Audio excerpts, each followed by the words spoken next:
Hello, this training is going to take you through downloading the Raptor Alert Management app, and will teach you how to interface with that app once you get it downloaded in case there is an emergency event within Brownwood ISD.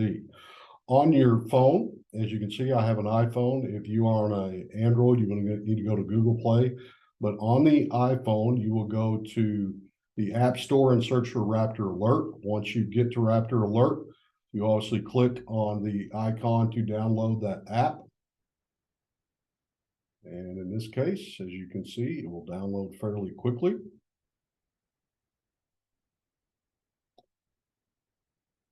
Once I have the app downloaded on my phone, it will take me to a login screen. In that login screen, you will type in your Brownwood ISD email.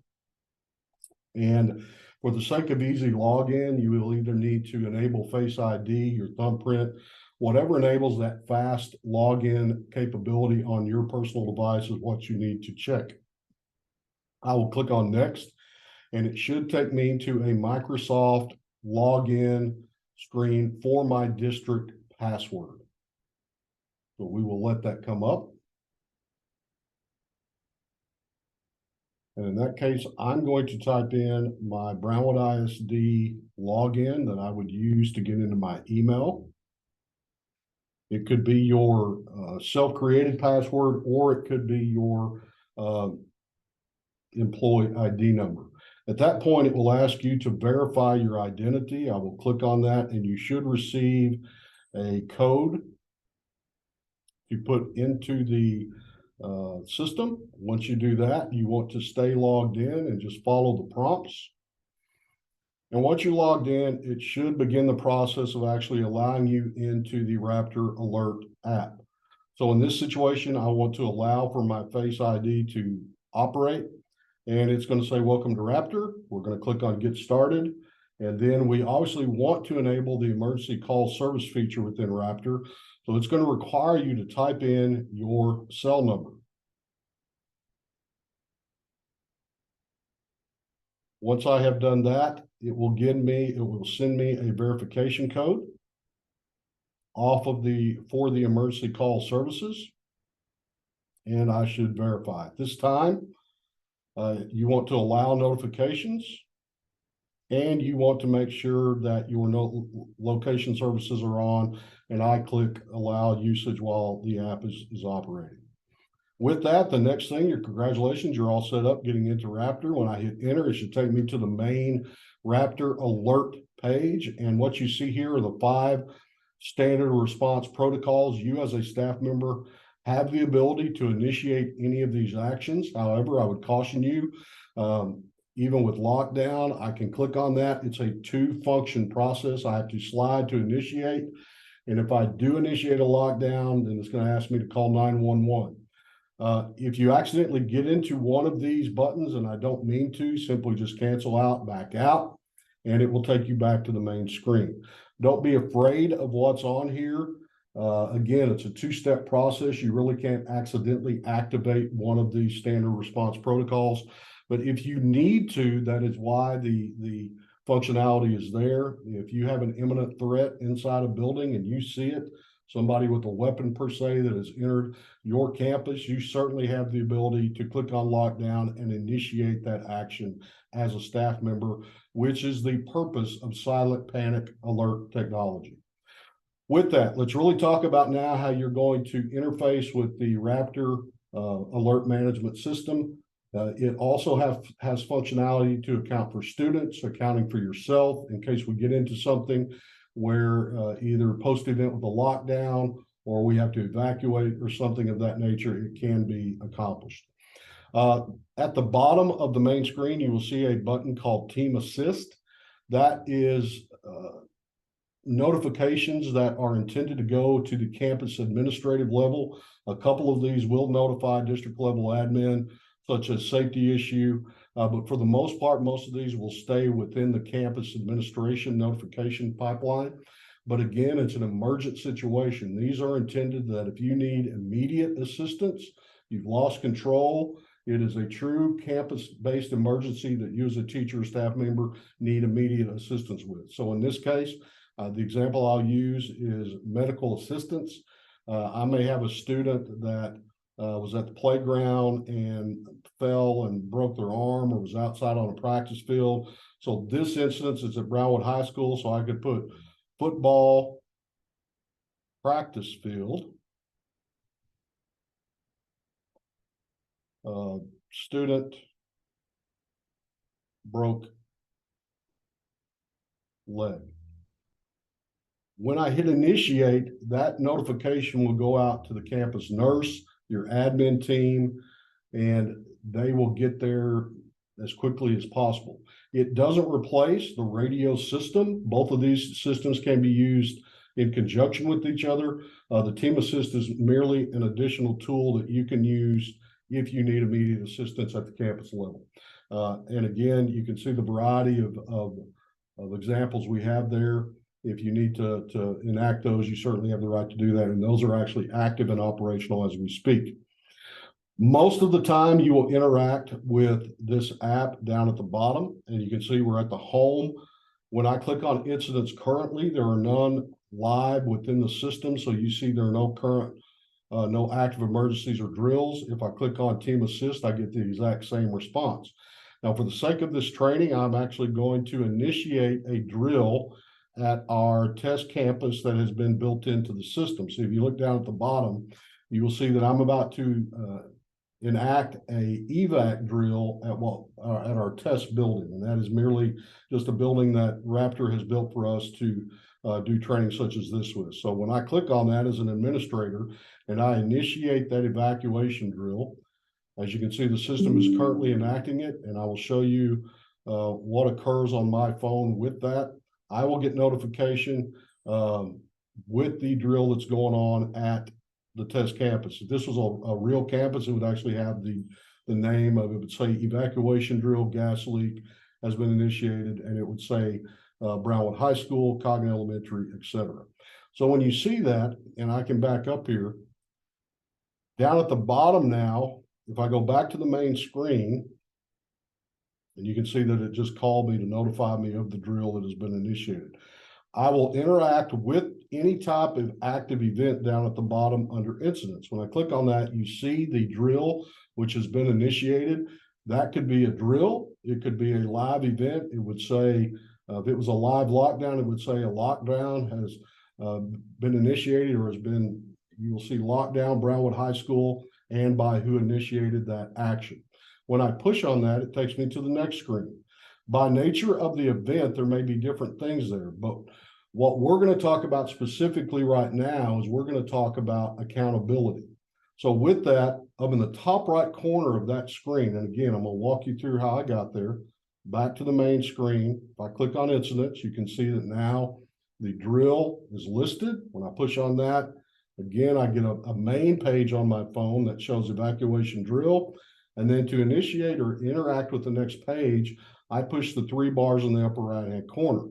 Now, I can go to dashboard, which kind of takes me to what's going on with the accountability of the campus, as you can see. And at the admin level, we would certainly be monitoring that from the dashboard perspective. Now, what we're going to look at is if I am a teacher involved with this evacuation situation, I at some point will have to account for myself and my students. Now, depending upon the situation, when you do that is relative to the event. So I don't want you worrying about accounting for students or yourself during the actual event. So if we're evacuating a building to an evac site, you don't need to worry about accounting for your students while we're transitioning to that site. That is a post-arrival event. If we're in a lockdown, we're not asking you to account for yourself or students while you're in that room in lockdown mode. That would be after the event has either calmed or someone has released you. Then I would go and start accounting for myself and my students. So in this situation, and I can't show you exactly how this works, but you would hit my profile and it's going to bring you up, and it will actually ask you to update your status and your location. So for the sake of the training, I'm going to go to the directory because that's the easiest place for me to show you how to do this. So if it was I'm under my profile, and I obviously am not one of these three fake people that are built into the test campus. But let's pretend this was my name, Doug Bonzel, and I would click on update status. You see the different types of statuses that are listed there for staff and students. You're unknown, you're accounted for, you're absent, you're missing, or you're injured. And that also applies to students. So if I'm accounted for, that means I'm at work. It doesn't necessarily mean I am at or on the campus. For example, if I was on a field trip, I would say I'm going to account for myself, and it's going to ask me, do I want to update my location? Well, certainly, because I've got my class and I don't see where I'm at listed, so I'm going to add a location. And we are on a field trip at the Abilene Zoo. So I can merely type my location into the app. I hit submit. And when I click on that and I go back, you can now see that whoever I accounted for shows that I'm accounted for, and the location now shows where that staff member is. So now I'm going to back up, and we're going to apply the same philosophy to students. Now, if I am a teacher and I have rosters tied to me, my roster would actually come up with my kids listed for the class period that's tied to the event. However, those rosters may or may not be perfectly accurate relative to the timing of the event and or kids that have moved in and out of the district relative to normal kids moving in, moving out, those type things. But you can always search for students on your campus by searching by their last name. So obviously we have several fake students built into our test scenario. But in that case, if I wanted to find every student that started with B and L, you can see how the list starts to shift. And then it continues alphabetically as you go down. So I'm looking for Daisy Bloom. There's Daisy. If I click on Daisy's name, it's going to ask me to update status. And now we get into how do we account for students. So I would say that I'm worried about the students that I have to account for that are directly in my supervision or that I have eyes on. And I'm going to say that that student is accounted for, and I'm going to update the location. And in this case, we could type in gym, library. Some of those things will go in and actually modify. But if I wanted to add a location, I can do that. And I could put that we are in the library. And I could type that into the system. I hit submit. And then when I go back to look at Daisy, I see that she has been accounted for and her location has been accounted for. We'll make sure within the locations that we've got some standardized language, classrooms, some of those in there. But you may have to type in and add a location for kids and yourself, depending upon where you might be. But as you can see, it is not a difficult thing to find students and or staff within the directory. It is not a difficult thing to look them up within the directory, then add them and make sure you account for yourself as either accounted for, unknown, absent, missing, or injured. And if you don't exactly know where a student might be, you will leave them unknown. Now, let me say this at this point in the training. The Raptor emergency system does not replace the standard roster that you should have on paper.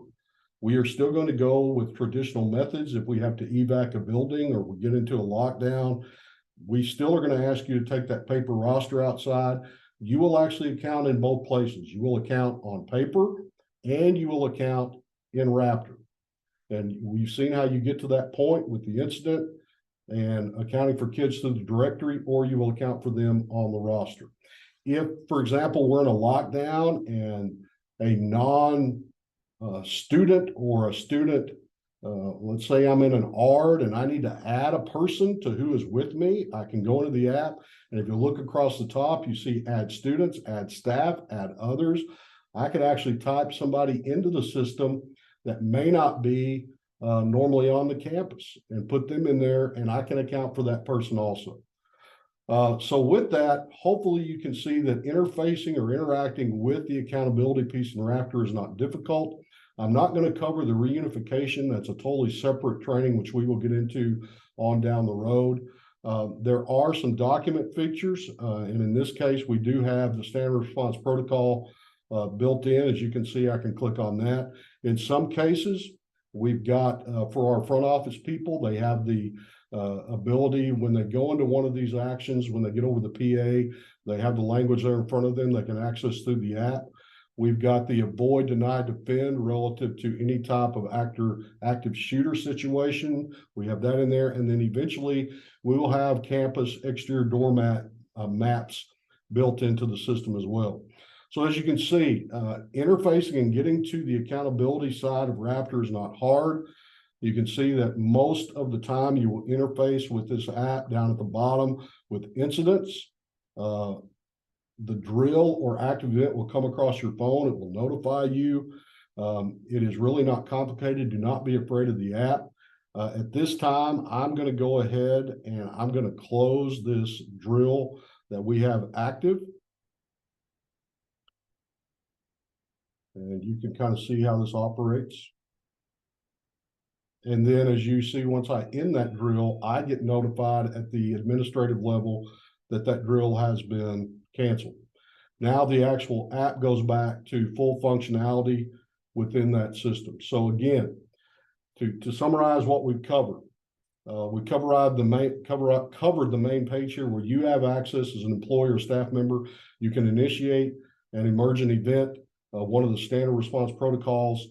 You can also utilize Team Assist. Let me get to a campus that has those, get off the test site. You can utilize Team Assist with one of the things we have built into the system. You will interface down at incidents. If there's a live incident, or a drill, you will click on that. And to get to the accountability piece, you go to the 3 bars in the upper right-hand corner. And then you will start accounting for kids, yourself and your students. You always account for yourself first, but then you will account for students thereafter when appropriate to account. Again, I want to reemphasize that accounting piece is not during the active action of the event.